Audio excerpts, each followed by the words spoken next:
Folks, welcome back to the iHealth channel, iHealth Radio, with your host, Hurricane H. New day, new show.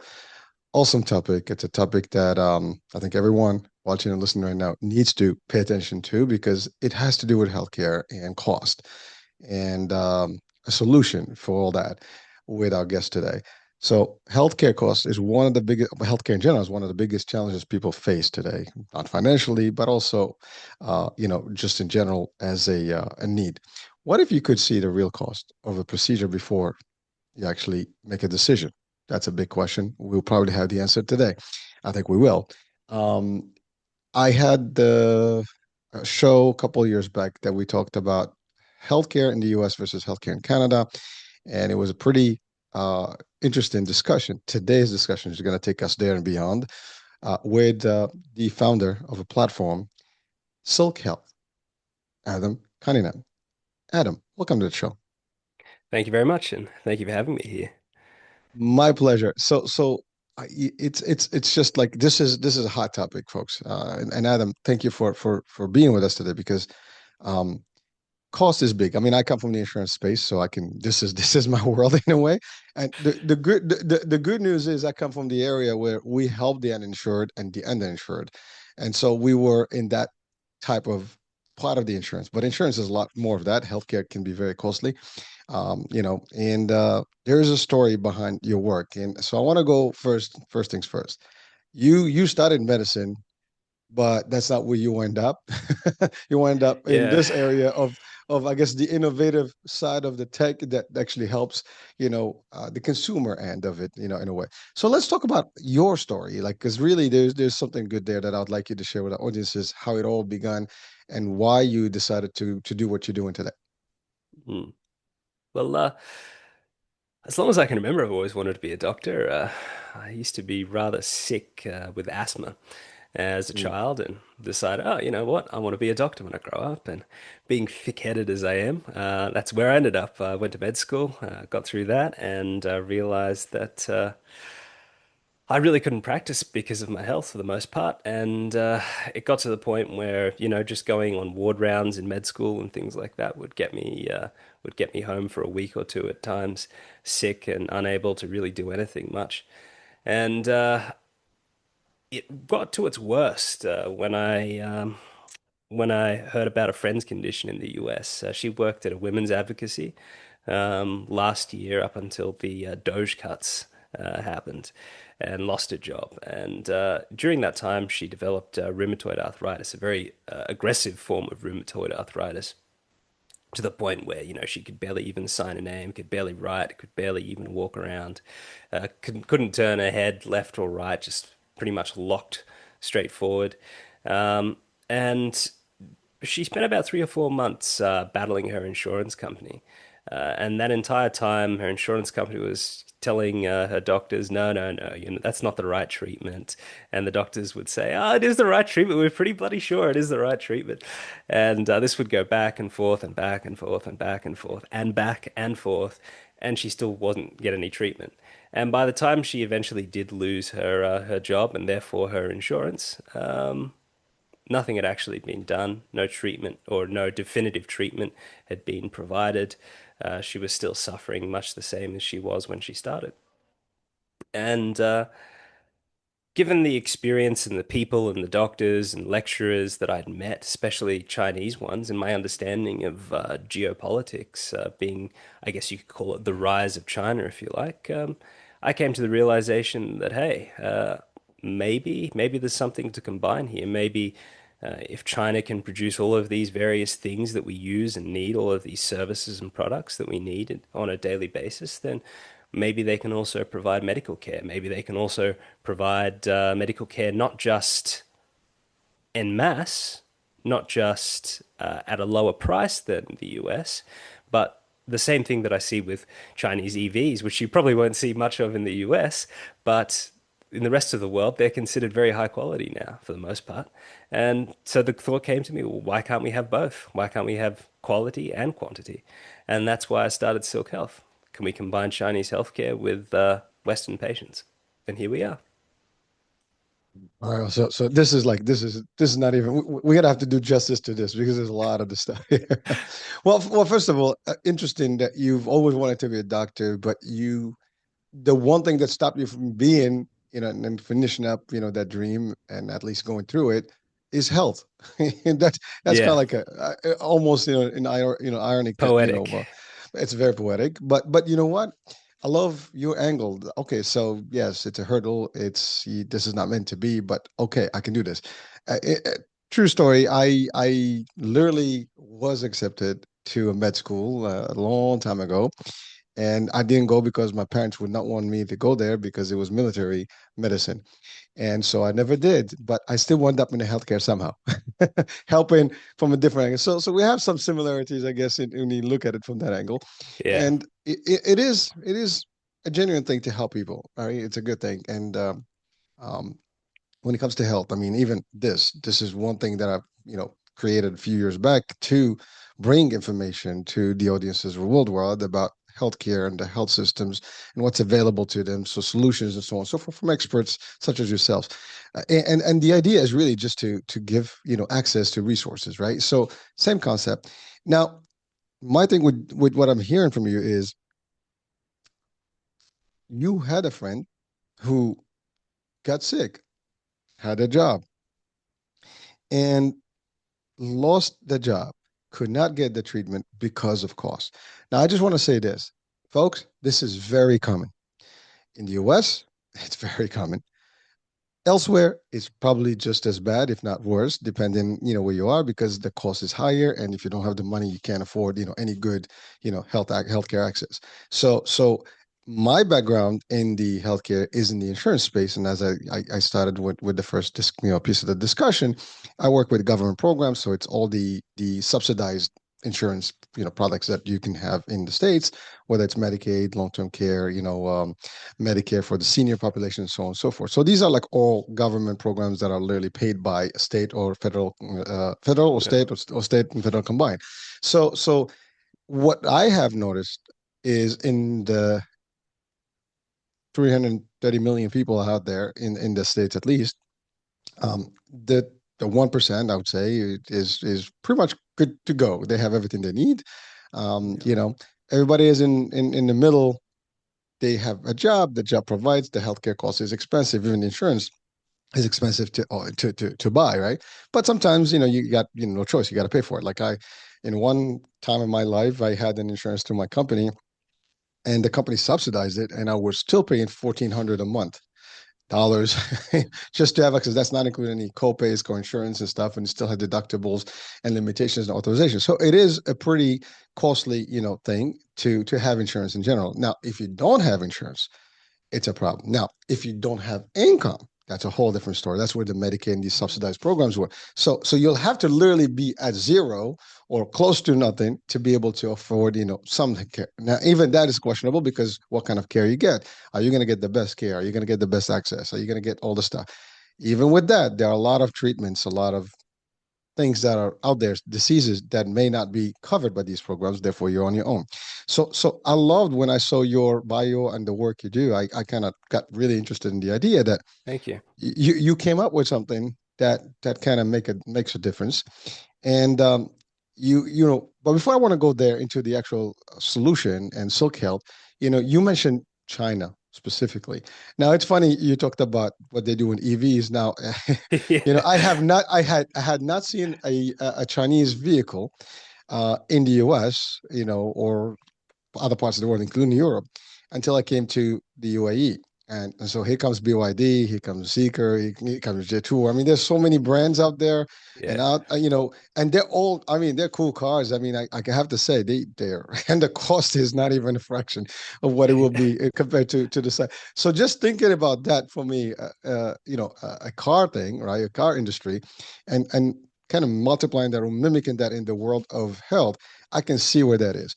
Now, the question that becomes here for, I think, all our audience is, well, I'm American, I'm in North America, I'm in Canada. How can I even get care in China or get access to care? And, that's one question. The other one, if that's a possibility, and I think that's where we're going with the discussion, but the other part is like, well, how do I even know what my cost is? Because technically, what I've seen, one is you get into a procedure. I mean, sometimes they tell you what that would cost. But if you have insurance, typically they don't. I mean, you just do it. They submit those claims to the provider. The insurance either accept or deny. Now, I can tell you this: we had fights and battles, because I was on the front end of the insurance space, which is business development and customer service, facing. So therefore, we get it all. We hear all the stories and the horror and all the stuff, and we get the complaints, and so we got to fight back with the team, the management, and so the care management stuff. And there's a lot of stuff with procedures. Now, of course, there's some fraud, in between there that kind of causes a little bit more of the stuff. Some people inflate, the services. It becomes a little more difficult. But the idea is many people do not get the access because there's a time frame. That's like, for example, you need a surgery ASAP in a couple of weeks, but between the authorizations and the referrals and the approvals, it can take a couple of months. And so now we've seen, for example, a lot of disenrollments and retention issues with membership because people move. They don't care about your insurance. Now they find another insurance. Now, in some insurance spaces, if you have a medical condition, you might not even get in. So there's all kind of things that apply. In other parts of the world, I've seen it where they don't even talk to you. They tell you, okay, well, give us a blank check, and we'll deal with you and see how much we're gonna bill you for this at the end of the stuff. Now, when you're facing a life and death situation or a chronic problem or something that is really serious that you have to take care of, sometimes you just do whatever. And I want you to just talk to us a little bit about some of the statistics out there that got you into like really like open up big and finding this solution that you've designed. Well, don't quote me exactly on this statistic. I was only reading it just the other night. It was a comparison of medical practitioners to every 1,000 patients in the US by comparison to other countries. And, quite often the comparison is made that America has very efficient healthcare. There's no waiting lists, for instance. There's no issues there, especially when compared to Europe, in particular the UK. And I was reading that apparently the US has something of a doctor shortage. It's apparently 2.3 doctors to every 1,000 people. And in a lot of socialized care countries, in particular the EU, it might have been the UK, maybe not, it was 3.5 to every 1,000. And that kind of raises the question, well, if there's a higher ratio of doctors to patients in these other countries, then why do they have longer waiting lists and things like that? And the answer to that is quite simple: is that in these other socialized medicine countries, healthcare is relatively speaking free. If you have an issue, you go to the doctor and you don't necessarily worry about the bill. Whereas in the US in particular, if you've got an issue, you wonder, all right, am I going to enjoy bankruptcy or not? And then if you don't enjoy bankruptcy, then you don't go to the doctor, and therefore there's no long waiting list. And I think that's really the crux of the issue is that people have problems. I don't think the US, well, certainly not the US is not healthier than most other countries. The life expectancy is going down. Um, it's simply people are not taking healthcare seriously, and they can't take healthcare seriously because they can't, for the most part, afford it. And with the economic forecast of the US and a lot of other Western countries, that can only be predicted to be getting worse over time. It's certainly not something that's getting better. And, if people are having debilitating illnesses that are effectively taking them out of the workforce, such as my friend from Maine, then that's a net drain on the economy. Either way you want to look at it, except in one place, someone's going to suffer, and in the other, they're not going to suffer, but they still might take a little bit of money out of the system. And so the way that I see things is that whether it's in the US, whether it's even in the UK where people are on incredibly long waiting lists, the issue is that people have health problems, they're getting worse, and they're not being treated. And so all I'm really here to do is to provide people with options. That's all I really want to do is say, okay, you've got a problem, here's an option. You don't have to use it, but here is an option. And I think that's one of the most important parts of navigating any issue, whether it is education, whether it's business, whether it's health, whether it's even, I don't know, an issue with your children.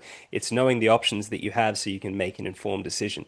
And that's the problem with, in particular, the US. There are really no informed decisions. You're not going to necessarily know how much you're going to be charged for something up until you have been charged. And I'm sure you're quite well aware of that yourself, working in insurance. Most people don't get the bill, or at least an idea of what the bill is going to be, up until they've been charged $100,000, $200,000 for whatever surgery it might be. When you're on the lower bulk there, when it gets deeper, it gets a Yeah. little higher. But so true story. Like my wife had she literally had COVID about a year and a half ago. Mild, one of those new waves of COVID, but it was nothing serious. She just needed to check. I mean, obviously she found out that she had COVID when she went to the ER because just, it was just throbbing headaches, whatever. She sat down for 2 hours and left. They told her, okay, you're discharged, you're good. Here's medication, whatever you have to take. A couple of weeks later, $7,500 bill came through. Jeez.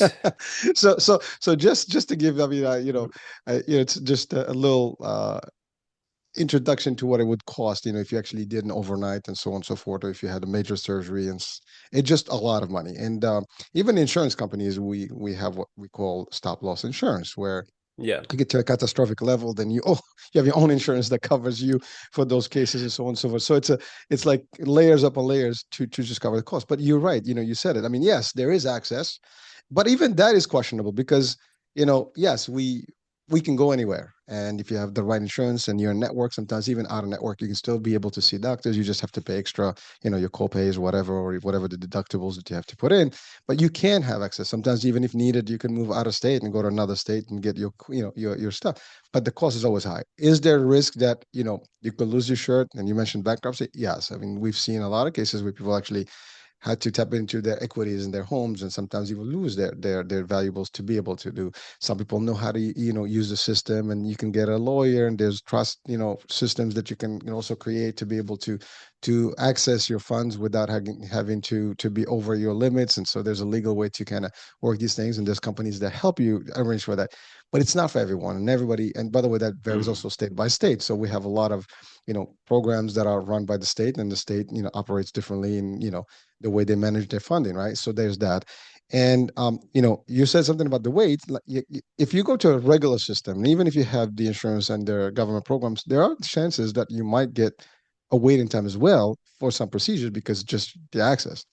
Especially Yeah. as you said, like specialties, some specialties are more accessible. Also, wherever you depends where you are. If you're in the rural areas versus urban, if you're in some states versus others, like if you're in New York City, obviously you're going to have a lot more choice in terms of access and I mean hospital systems and so on and so forth, outpatient, inpatient, you have it all. But if you're in the middle of the states, I mean your system, the health systems are lesser and lesser, and obviously the specialties may be also far in between in terms of access, and so therefore the time frame to wait for an appointment to get certain procedures is another. Now the good news there is there's some stuff, so it's not all doom. I mean, one thing is you will get access to care, so meaning that that's one thing they will never reject you, and I would say that's a plus. Where in some other parts you might not even be accessing the healthcare because you're not able to pay. In the States, the opposite. Yeah, you will get the access, but you get the bill. Now, Yeah. how you deal with it, it's something different, right? But again, if you had, like the question earlier, if you had the ability to check what that cost will be, and you have an option where you can get the best care with the least amount, and it's affordable, why not? Think that's what you did. You came up with a solution based on a problem that is, I would say, global. Because to your point, even in UAE and I mean not UAE, the EU United Kingdom. Yeah. and UK, you have that, right? So it's a problem. It's a problem. And you said something funny about, like, we're not very healthy in the US because yes, that's the other thing. We have a lot of morbidity, issues. We have a lot of health problems, and so we're not at the best, shape, if you want to call it that way.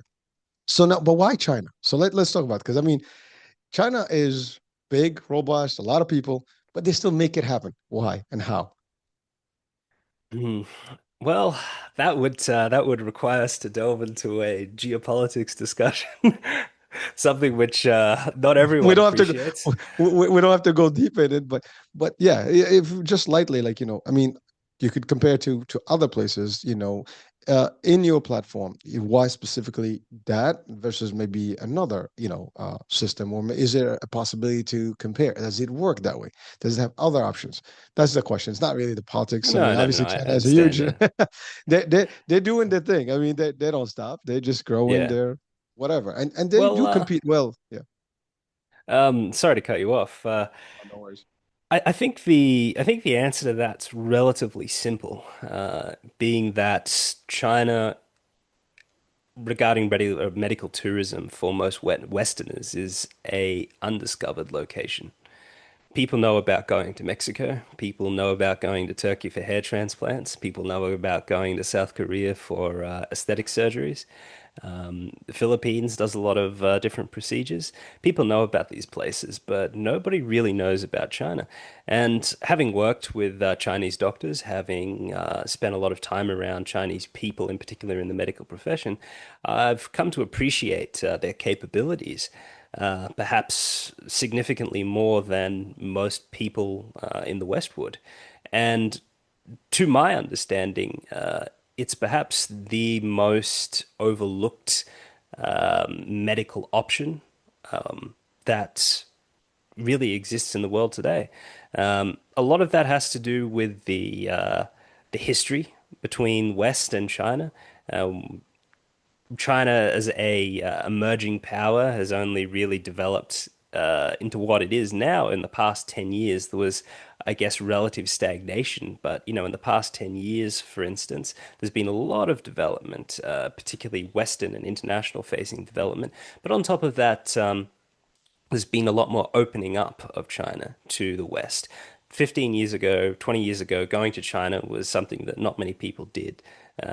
People going to China would be, for relatively obscure business things. But now people are actually going there to travel. And now people are actually going there for other reasons beyond business.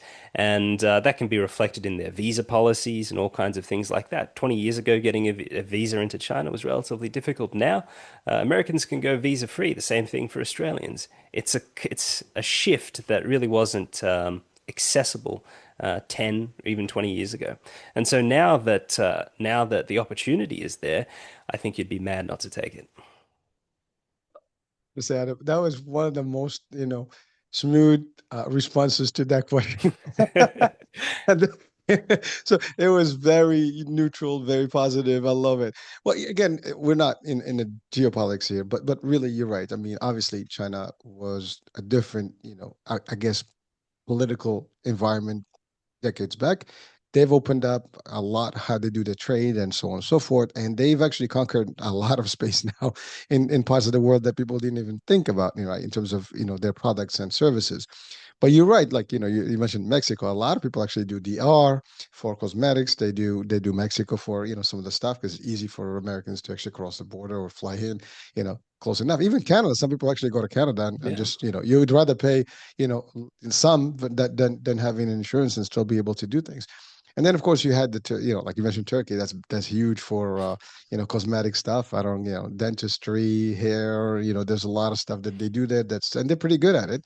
But there's always, so in the American version of things, I would say that there's always a risk, right?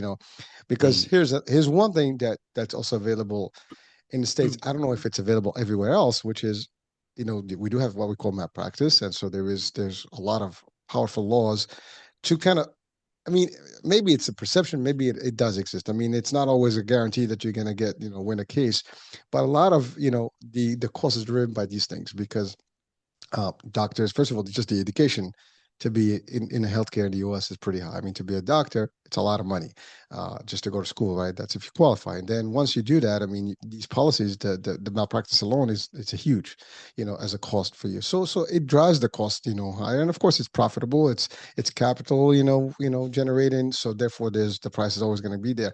And we talk about healthcare and doctors, but there's also hospital settings, the facilities, the technology that they use, all that is costly. And then you have the drugs, which is the pharma, whereby these drugs can be very costly as well. So all these things add up to a very, expensive, cost, at the end of the day, bottom line. And but you're right. So you have countries that are opening up and people are traveling. They even it's like the medical tourism. You just go in. I mean, in Dubai, they have wellness, hotels where you can actually come in and Hmm. spend a very good time and enjoying yourself with the full treatment, the full workout and everything. I mean, it's pretty cool stuff. I mean, it's happening more and more around the world. China is just another big place where there's a lot of stuff. And you're right, there's quite a bit of traveling now that's happening there. I mean, even now it's even sexier to actually learn, Mandarin and some of the dialects there. I mean, some people actually seeing that's the language that must be learned now. So there's a lot of, I guess it's sexy to go to China, I would say, from parts of the world, and a lot of people actually doing that. So that's exotic. But in the healthcare, that's like new. Like to be honest with Yeah. you, I did not think about, China as an alternative, not because of anything. Like I know they have their own medicine. Listen, let's be real. Chinese medicine, as a traditional medicine, is ancient. I mean, they were there before medicine was medicine, right?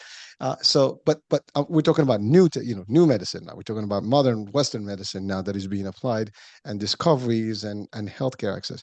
But again, when you couple that with the cost of healthcare and even the trip there, even being there, it will probably be a friction of in a fraction rather of the cost that you will have in the US or Yeah. in the Western area.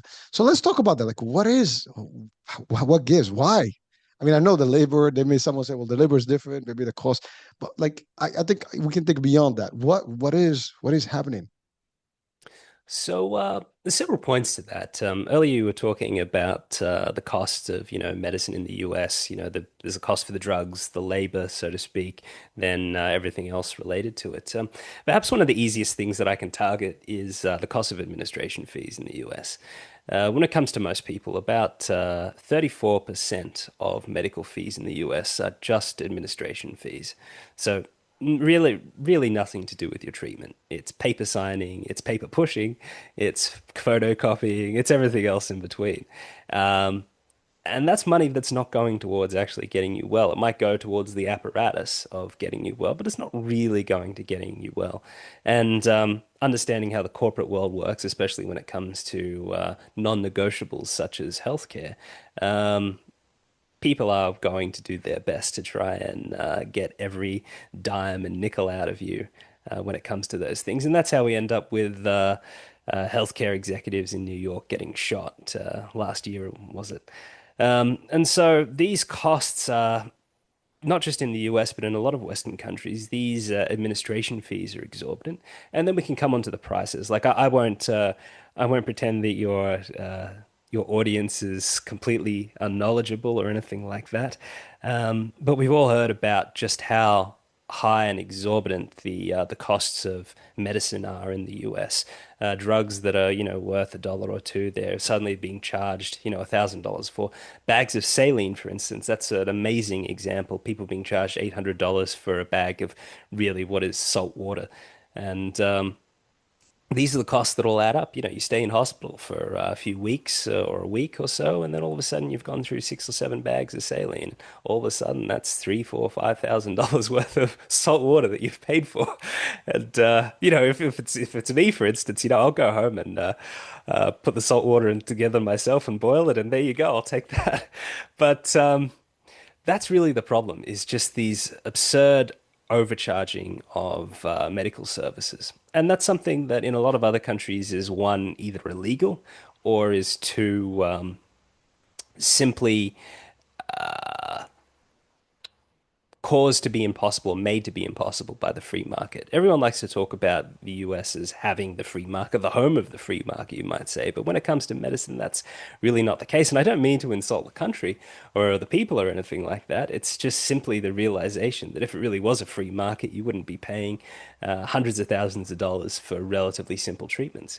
And that's where China comes in to one degree or another. The costs in China aren't necessarily the lowest. I won't pretend they are. They're not necessarily the absolute bottom of the barrel, but they're not necessarily the top either.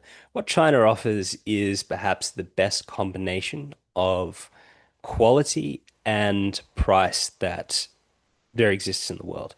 People will talk about, the quality of US healthcare, and I won't pretend that. high-end US healthcare is of exceptional quality. It most certainly is. However, that high-end healthcare is only available to a very select portion of the country, and the vast majority of the people in the US and people who come to the US are not going to those hospitals, or those facilities. They're going to mid-range ones, and that's kind of the difference that I want to illustrate and talk about is that paying a third of, say, the US price will get you into the very high-end Chinese hospitals. We work with some very big partners, such as United Family Health, for instance. They have dozens of hospitals all over China. They're a 3A rated hospital, which is China's highest accreditation tier for hospitals and medical clinics. And they're considered one of, if not the premier private healthcare providers in China. And the vast majority of their costs are only a fraction of what you will pay in the US. Dentistry, for instance, is another prime example of just how cheap things are. Tooth extractions, fillings, and things like that can be done for an absolute bargain, you might say, by comparison to both Australia and the US. I know in Australia, our healthcare is getting worse and worse by the day. We're slowly morphing into America to the point where, we've gone from socialized medicine to now you really have to pay to actually get anything in Australia. And so that's really where China comes in. It's comparable quality at just a lower price.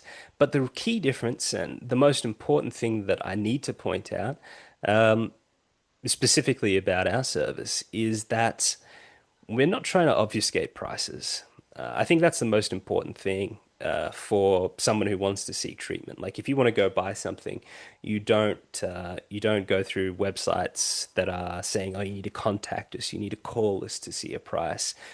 Who want to essentially, get your information. They want to get you on a list, and they want to see just how much they can get out of you, what dire of a situation you're in, before they can give you a price. And that's sadly the current state of a lot of medical tourism. You can't really know a price up until you call up. And that's really what we're trying to change because I understand it both as a patient, as a consumer, as a doctor. People want to know what it's going to cost before they actually embark on it.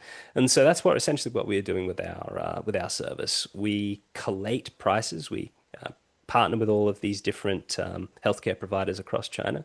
They give us all of the prices for their procedures that they cover, and then we upload those prices. And so from the Midwest or Maine or whatever who needs a hip replacement can all of a sudden go online, look up Sylk Health, and see, oh, it's going to cost me this much on Sylk Health, and then we have an approximate equivalent to the US. And so generally our prices are about a third of what you're going to pay in the US, a third to about half the price of what you're going to pay in the US. And of course, you need to factor travel expenses and things like that into it. However, even if you do factor travel expenses, even if you do decide to stay at, some five-star hotel for the entire trip, it's still 99% of the time going to be cheaper than what you'd pay in the US. And so that's really where we're at. It's just providing transparency. It's letting people know here's what it is, here's your option. You don't necessarily have to take it, but here is the option. So you don't have to feel like you're trapped or locked into some kind of treatment or treatment plan in the US or any other country for that matter. Well, Adam, thank you. And you touched on a few things, and I mean, you did talk about like how maybe these extra costs, the administrative costs, did for example cost a life, and one of the executives of one of if not the largest insurance company in the U.S. And you do get a little bit of that. I mean, obviously. There have been even congressional hearings and things like that to talk about how these people, how much they make, whether it's some the executives of insurance or pharma and other industries. It's the cost is high. I mean, that's that. I mean, listen, I worked in the insurance, and I can say, I mean, it's very lucrative as a job. I mean, and by the way, that's the high cost. For example, when companies just as an indicator, as an insurance, uh, entity, the first thing that everybody looks in businesses is staffing, right? Like, when you have a problem financially, like that's where you start cutting, right?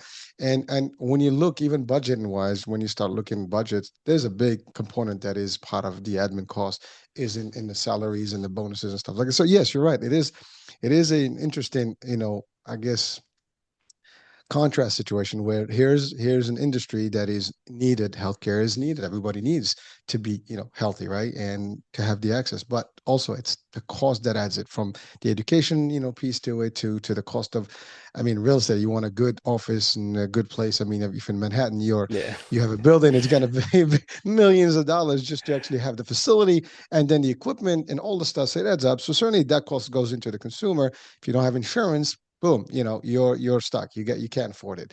Now, if you have insurance, again, as I mentioned, your employer may have some sort of a policy with some deductibles, some of your input as well. Because I mean, it's some company back in the days. I remember like companies paid 100% of all our insurance.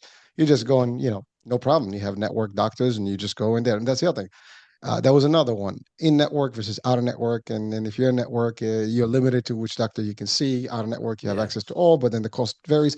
So there's all these variations of things that make it very difficult, expensive, and certainly not accessible to everyone, as you said.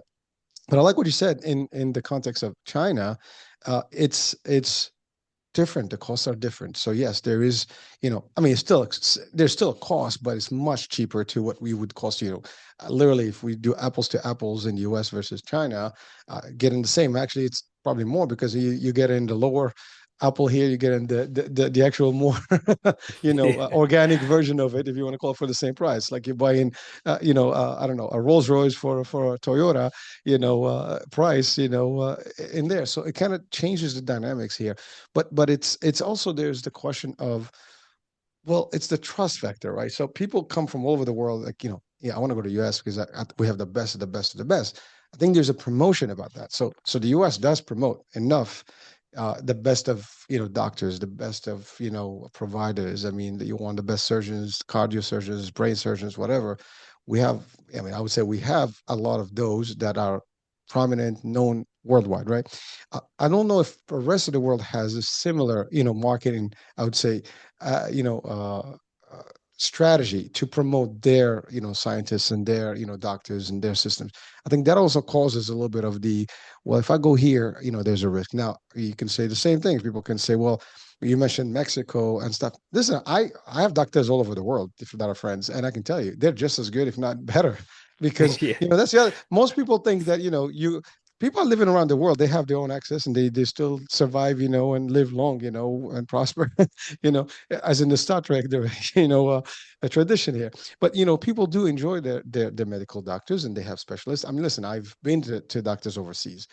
One of my best friends is actually a surgeon, so I know overseas, and I know their cost is much less than what we would pay for the same services. Yeah. I mean, he's a dentist surgeon, but uh, just to be clear, but Yeah. but here's the thing: even that side by side, the cost is much different. And especially then, by the way, there's something that I wanted to just highlight.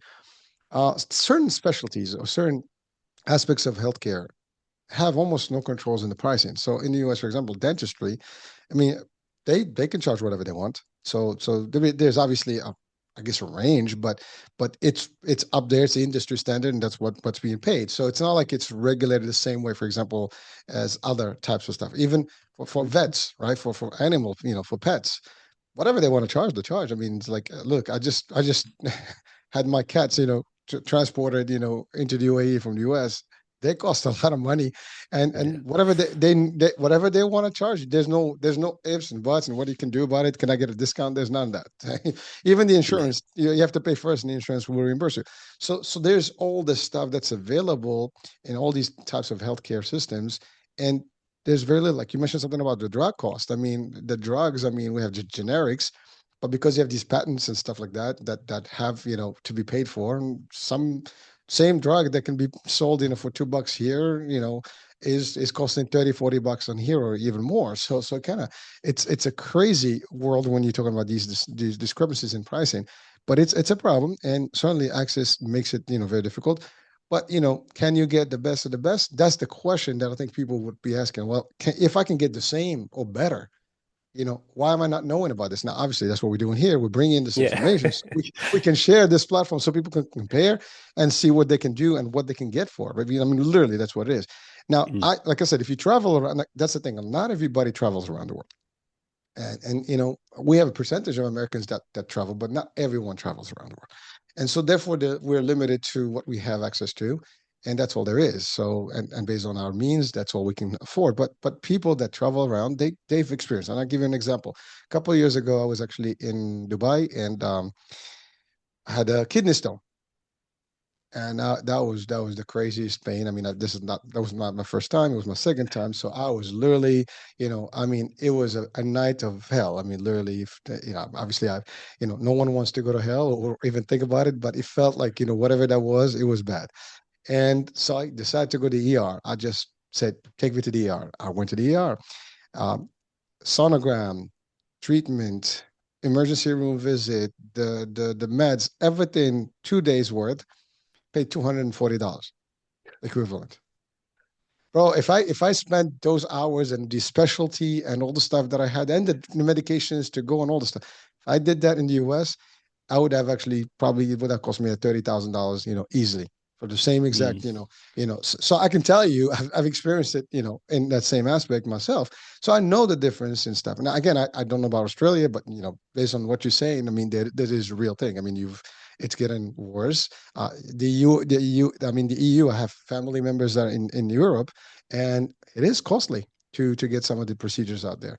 I mean, even birth, like having a baby can be very costly. So all these things that can be difficult, to manage, and if you don't have the means to it, like you said, I mean, not everybody's going to get the best access. What you're offering is a platform that actually side by side compares. Here's what it would cost you with this network in China. Here's what it costs you if you did the same thing in the US. Now, you mentioned one network. I'm assuming you have a lot more, access and all over the place, or is there a particular area that is dedicated? Like I mean, some countries, like you go to Istanbul, it's known to have some specific areas Yeah. for these cosmetic areas.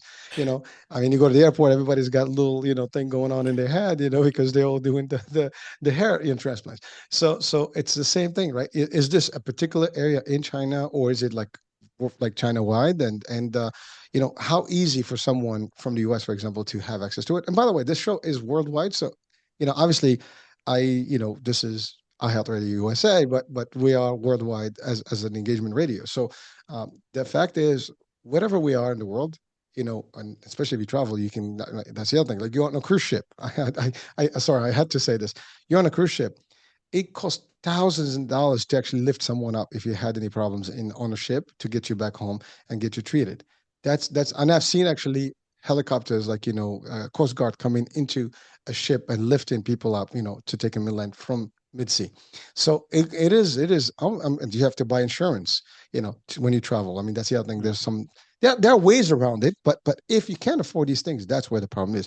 What you are stating, Adam, is that this is an option for those people that have no insurance, and they're insured and they have no choice, but they need to get something done.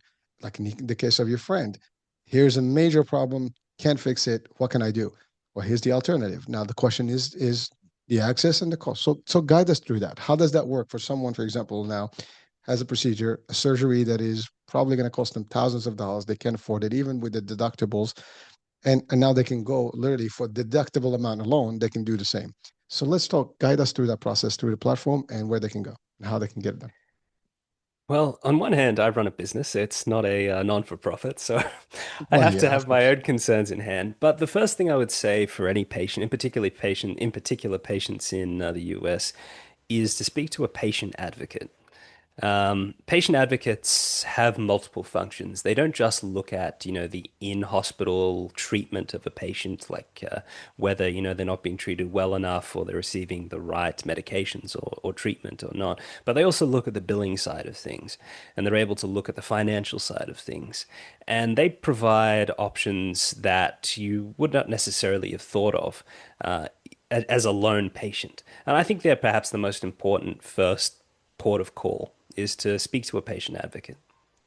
And then from there, if your options are still limited, then start looking abroad. And of course, don't just look at China. There are plenty of other places. There's Mexico. There's even Canada. There's places within the U.S. There's specific clinics within the U.S. who do offer surgeries at considerably lower prices that you're going to find in hospital. Quite often, it'll be a cash payment, but still, it's going to be much, much, much cheaper than going to a hospital in the first place. But if eventually you do find yourself coming over to our service, the way it works is you have a particular procedure. I would assume by this point that you know what procedure you need, or you have an idea of it. You simply type it in or view our catalog of procedures. So, say you need a hip replacement, you simply type in hip replacement, and then it comes up with that particular procedure, and you can see all of the different providers in China that we are partnered with who provide that hip replacement. And each and every one of them, assuming they've put up a price, will list their price ranges for a hip replacement. And then you can simply make a choice from there. You can click on them, you can look at their profiles, look at their expertise, look at their facilities, anything and everything, really. And then from there, you can book an appointment. And that appointment's not necessarily facilitated through us. That's a direct appointment with the facility, and that entire process can be done really within 90 seconds. I like to say 5 minutes because that's a bit fairer, but it can really be done within about 90 seconds, perhaps less. And that's all there is to it. So the platform is available to anyone. It Um, is. so basically, we can. I mean, I actually can click on right now. I'm looking at the actual link. I can click on it and be able to just do my own little scrolling around and just selecting, the type of procedure, whatever location and stuff. Now, so that's the easy. Now, ultimately, is there a service fee for the use of the platform? How does that work? In terms Uh, of the business itself. As far as our business, we don't take a fee from the patient. We wait. If you go to China, you get treated, then we'll take our cut from, or our fee, our commission from the healthcare provider. But prior to that, no, there's no fee. It works just the same way as you would expect on Amazon or eBay or something like that. It's entirely, completely free to use. We don't want to have anything stopping someone from getting surgery in the first place, or treatment for that And matter in the first place. yeah, go ahead. No, I thank you for Adam because again, one people, well, I don't want to pay a fee to just discover, right? Yeah. So you basically give them access already. They just have to get there, and once they get there, that's your arrangement as a provider to those providers, and basically your service, that bridges between patient and them, and that's about it. I don't see any reason why someone cannot, look at that option, especially if people are, like literally put on the wall and they're back to the wall and they're behind the eight Yeah. ball, whatever the expression may go for. Sometimes you do get to the point like, what can I do? And I've had stories of these things. I've heard stories. I've seen people that can, especially now with certain cancer and some other illnesses that are advanced and so on and so forth. Uh, Sometimes people look at alternatives and the cost even with charity and all the stuff can still be exorbitant in the US. And so maybe this is an alternative option. And I know, again, this is just from our own research. China is advancing in a lot of these areas. So it's not like they're going to have any lesser value. You know what I mean? Yeah. I will add quickly. We're right in the middle as we speak of having a lot of our providers upload their information. So not all of it's live currently, but we do have a waiting list. You can simply just type in your email, and we'll let you know as soon as the service is live and we have all of the procedures listed. The problem is that we have several thousand procedures listed on our website, so it takes a little while for massive organizations to be able to list all of their prices in detail. But if there is a issue currently, just simply email us and we'll get it figured out for you. So essentially, it's just a huge directory that is available to you by procedure, by service, by location, and of course, here's what the cost, and then the comparables side by side, and then it's very easy, simple to make the math. Okay, this is gonna be good, and I want to get the precision. Now, the only thing, again, the one question that people would have is like, well, what kind of safety measures if I go there and maybe something doesn't turn out right? What protections do I have? Is there anything that's already in the works with those groups that they provide some sort of warranty or guarantee, if you want to call it, in terms of services and things like that? Let's say legal ramifications. Is there such a thing, or because it is China, is different, the laws are different?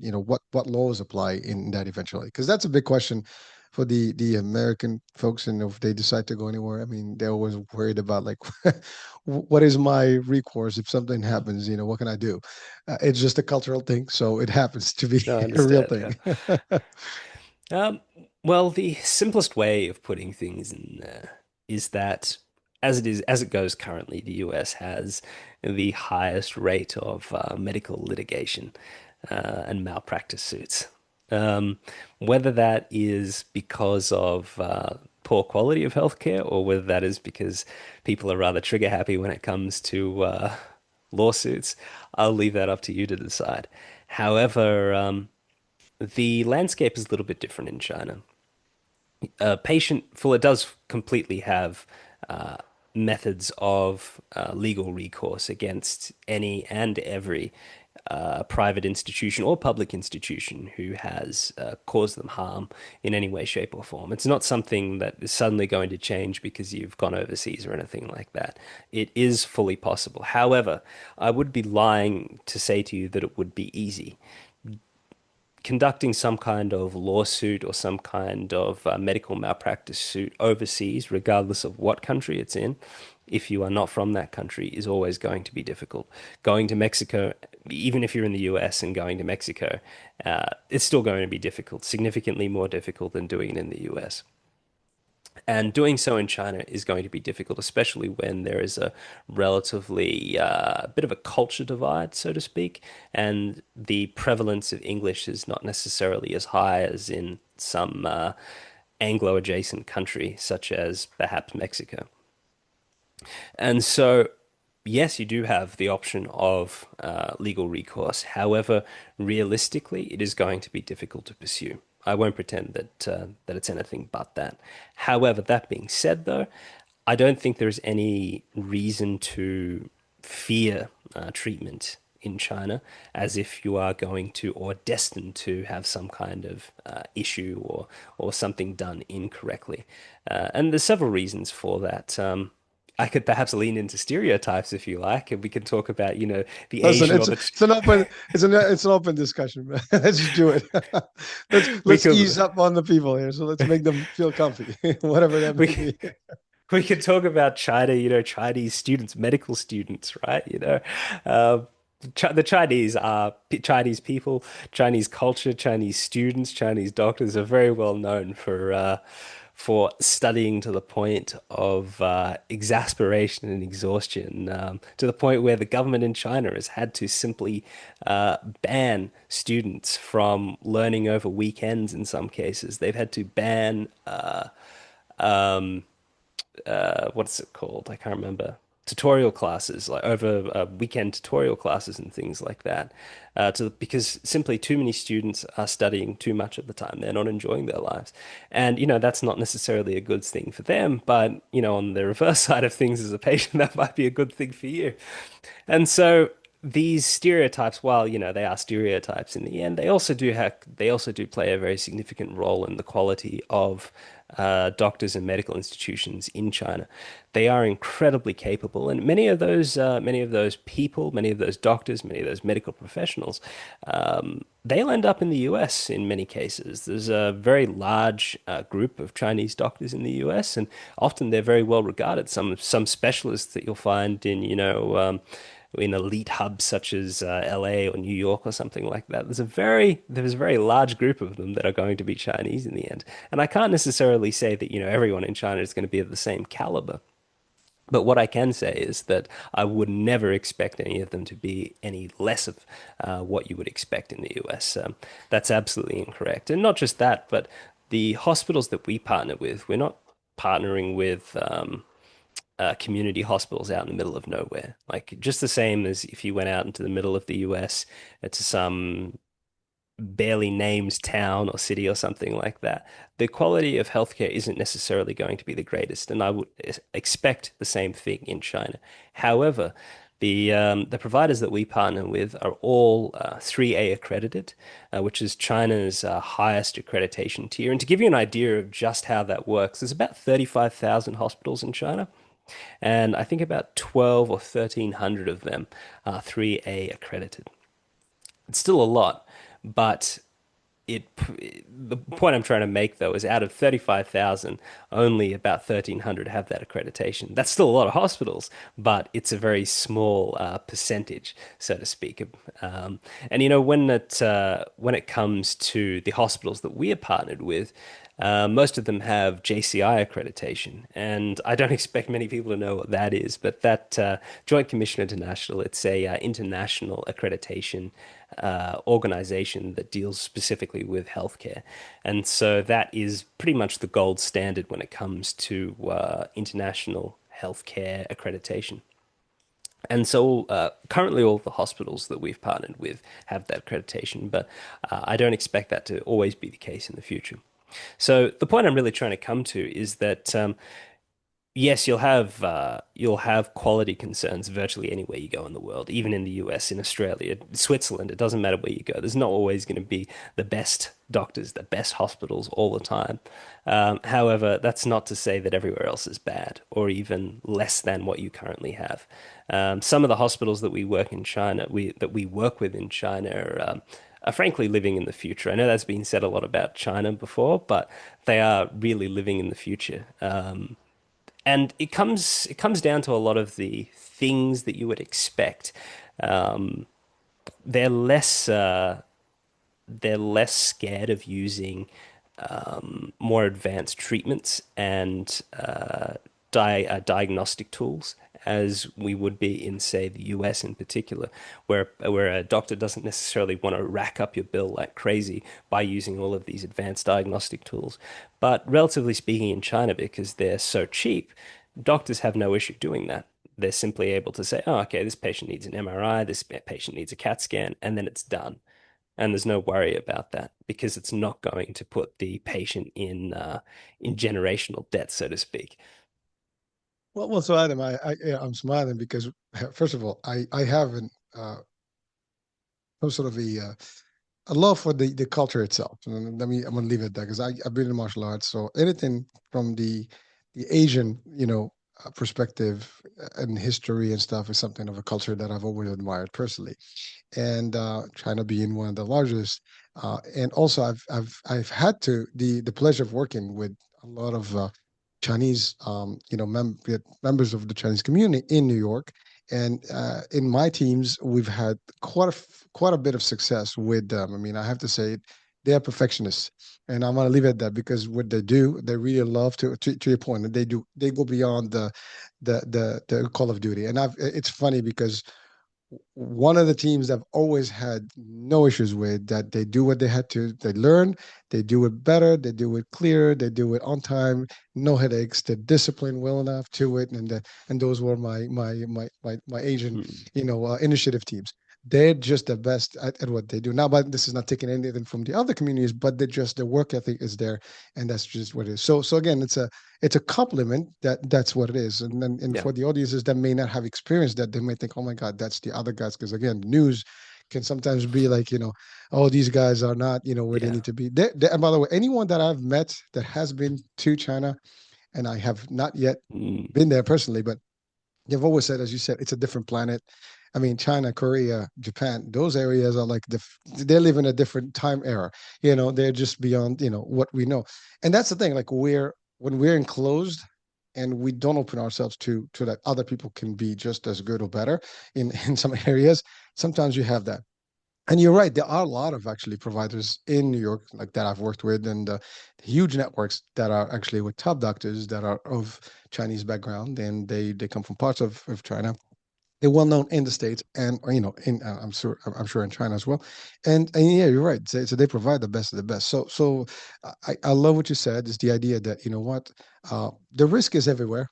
The risk is Yeah. is in the U.S. The risk is, and I have to say this. I mean, my mom passed 6 months ago, and I do Well, I'm sorry to believe, hear that. but no, I don't think it's part of life, and we Mm. had to accept it. But I do want to say this, on the record, that I do believe that there was some level of missed uh, opportunity for her, and it was a cause for her, not early demise, but just her deteriorating, in those couple of weeks that she was with us. There was some excess, medication stuff like that. I cannot prove it. I mean, I've even reached out to some legal aspects of things to talking about my practice and all that. There's a selection of these things and who gets what and what it is. But you're right, the risk is always there, and the risk is real, and that's people have to be aware of that. And I've had different shows about people who have been misdiagnosed, and in bad, treated for the wrong stuff for years and then realized they never had that problem. And so we have a lot of these things. I mean, certainly, Yeah. it's a small percentage, but it is. So the risk factor, the margin of error here is the same no matter where you go. But when you give it to areas where people are very scrutinizing every single thing, I mean, I would say that they would just do as good, if not, better. So I will certainly not have any doubt that they will do what you're promising here. What you're talking about is that actually being delivered correctly, and not even a doubt on that. Um, and so that's a big deal. So thank you for that. So basically, people can go to skyhealth.com, Oh no, check out. no, no. No, Silk that's not Health. it. So I mean, Sylk Silk Health. with a Well, I don't know what. I don't know where Sky. I don't know what the hell. Sylk Health. Yes. Well, Don't thank worry, you I've for. I've accidentally typed it in before, but that is Oh, you Silk. really? Yeah, I really. I didn't know that was a real thing. It just, it's funny. I looked at, on my right here, and I see that. So in my peripheral, you just looked at it in red Sky, and so that's why it's funny that you said that. But you actually talked to somebody that's actually called I Sky Health. No, no, I've accidentally written in Sky Health before when writing in my own email and things like that, Oh, so I okay. Yeah, don't so blame you at all. But no, it it could is have, but silk as in silk, but no, but Silk with with a a Y, Y. with Yeah, a Y. There you go. So right there. So this is it. People can go in there, they check, and any specialty, all specialties, not just medical, correct. dental. What about the electives, like the cosmetic stuff? They're all That's there. still good. They're all there, They're and all if they're there. not there, they're being added. So that's funny because I think now we're going to open a whole new door for people to actually find new places where they can get, their beauty, enhanced, right? So there's a whole new thing that can be there. Uh, um, Dentistry, just out of curiosity, because that's a big deal. Hmm. Implants are big. They're Hmm. they're supposed to be very expensive. They're very expensive in the U.S. Um, just out of your basic knowledge on the price range, if you were to compare, are they still about one third of the cost or less? Still about one third to one half. The uh, the savings really go up, especially because dental's not necessarily as expensive as a treatment as many other things. But the savings generally go up the more you do. So if you want to get two or three or four or five teeth done or whatever it might be, then with that point, combined with the travel costs, it's still going to work out at about a third to a half of the cost that you're going to have in the US. And it depends on where you go. Like if you want to go for extremes, we can say it's going to be 10 to 15% of the cost. But, to be reasonable, it's going to be about 30% to half the cost of what you're going to find in the US. Listen, Adam, I have to say this. A nice trip, a nice vacation, and get treated at the same time. There's nothing wrong with that. And people do that actually. This is becoming more common and common that people like travel places to get treated, and they take advantage of the time being there and enjoy and stuff. Obviously, if you have a surgery, you need a recovery time and all that, But the idea, like cosmetic stuff, they can do it. Dentistry, they can do it. There's other places, that do that today. So Mm. we're just opening up a whole new market here Got with to make the so best of the sedation, I guess. why not, right?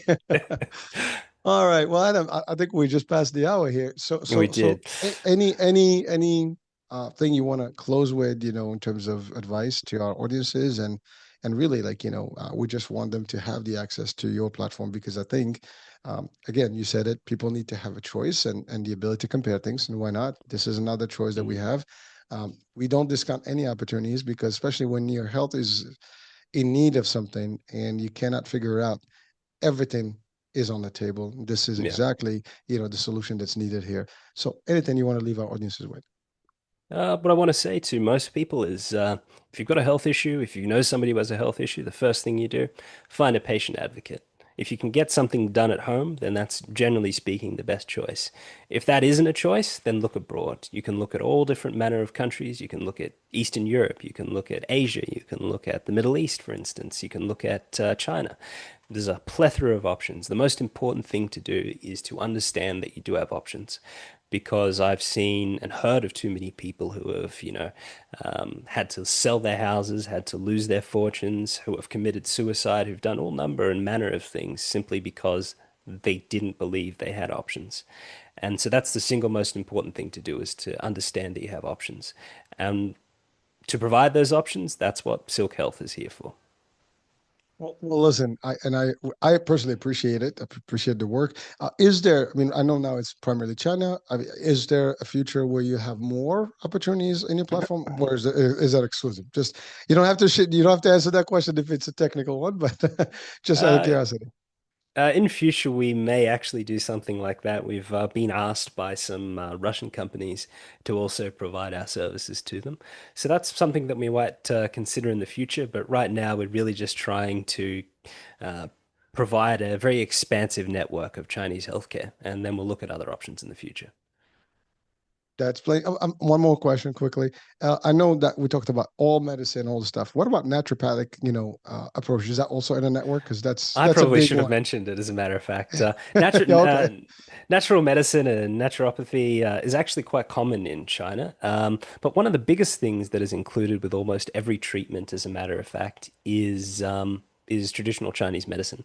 It's used in like in a very modern setting. It's not something that's considered, oh, it's out there and it's it's adjacent to it. It's actually done right next to modern treatments that you would expect for most illnesses, and so it's something that can be done on the same ward.